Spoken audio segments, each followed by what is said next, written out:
அன்பு உள்ளங்களுக்கு அடியேனின் சுதந்திர தின எழுச்சி மற்றும் மகிழ்ச்சி வாழ்த்துக்கள். நாடு சுதந்திரம் அடைந்து 77 ஆண்டுகள் நிறைவுற்ற நிலையில் உங்களுக்கெல்லாம் தெரிந்திராத ஒரு செய்தியை இந்த வீடியோ மூலம் பகிர விழைகிறேன். வாங்க தெரிஞ்சுக்கலாம்.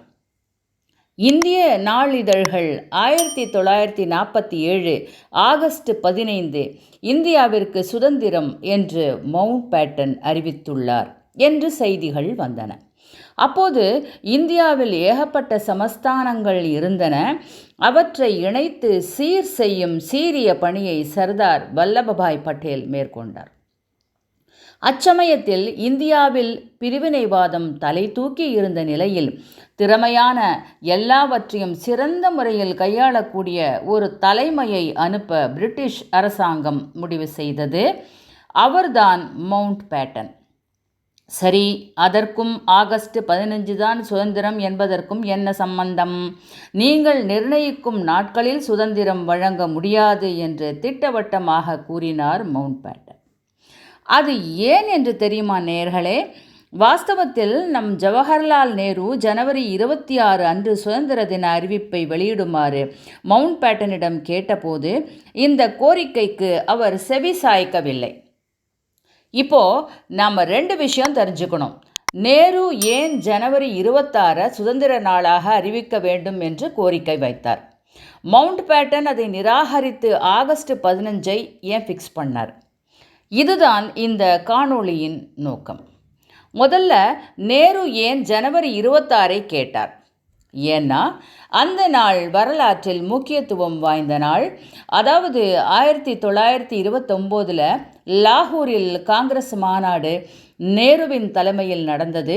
அதில் சுதந்திரம் அல்லது பூரண சுயராஜ்யம் என்ற தீர்மானம் நிறைவேற்றப்பட்டது. மற்றொன்று, ஜனவரி 26 1930 வந்தே மாதரம் முழக்கம் எங்கே? பருஷ்னி என்று அழைக்கப்பட்ட ராவி நதிக்கரையில் நம் மூவர்ண கொடியை பட்டொளி வீசி பறக்கவிட்ட நாள். அந்த நாளையே சுதந்திர நாளாக கொண்டாடுவோம் என்று முழக்கமிட்டனர். ஆனால் பாருங்க, மவுண்ட் ஐயா இதற்கு சம்மதிக்கலை. ஏன்னா 1939 1945 வரையிலும் 2ஆம் உலகப் போர் நடைபெற்றது. அது நம்ம எல்லாருக்குமே தெரியும்.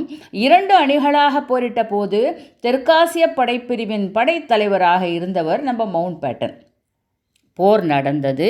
கடைசியாக எதிரணியினர், அதாங்க ஜப்பான், ஜெர்மனி எக்ஸெட்ரா, பிரிட்டனிடம் சரணடைகிறாங்க. அதில் இந்த ஜப்பான்காரன் மட்டும் போரிட்டு கொண்டிருந்தான். நம்ம அமெரிக்கா பார்த்தது, இதெல்லாம் சரியாக வராது, இவங்களுக்கு வேறு ரூட்டில் போய் தான் பாடம் கற்பிக்க வேண்டும் என்று நினச்சி 1945 ஆகஸ்ட் 6 மற்றும் 9ஆம் தேதிகளில் லிட்டில் பாய் மற்றும் ஃபேட் மேன் எனும் சக்தி வாய்ந்த 2 அணுகுண்டுகளை ஹிரோஷிமா மற்றும் நாகாசாகி நகரங்கள் மீது வீசி பல்லாயிரக்கணக்கான மனித உயிர்களை பலிவாங்க வைத்தான். ஜப்பானும் சுருண்டது.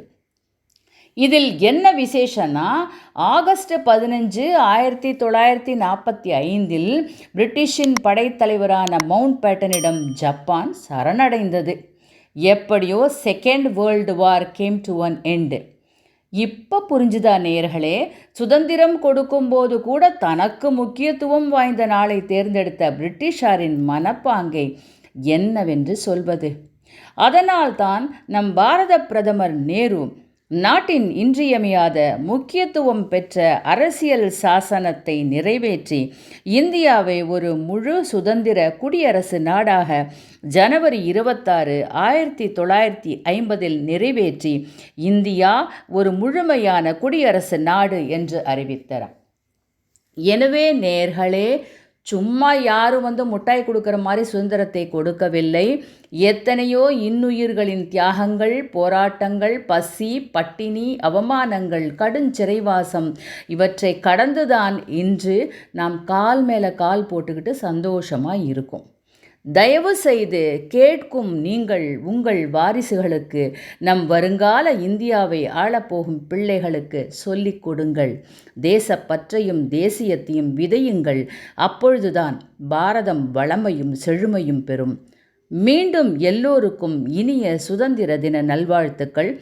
வந்தே மாதரம். ஜெய்ஹிந்த். இந்த சேனலை இதுவரையிலும் சப்ஸ்கிரைப் பண்ணன உடனே பண்ணுங்க. உங்கள் கருத்துக்களை சேனல் காலத்திலேயே பதிவிடுங்கள். உங்கள் குழுக்களில் பகிருங்கள். நன்றி, வணக்கம். மீண்டும் சந்திப்போம்.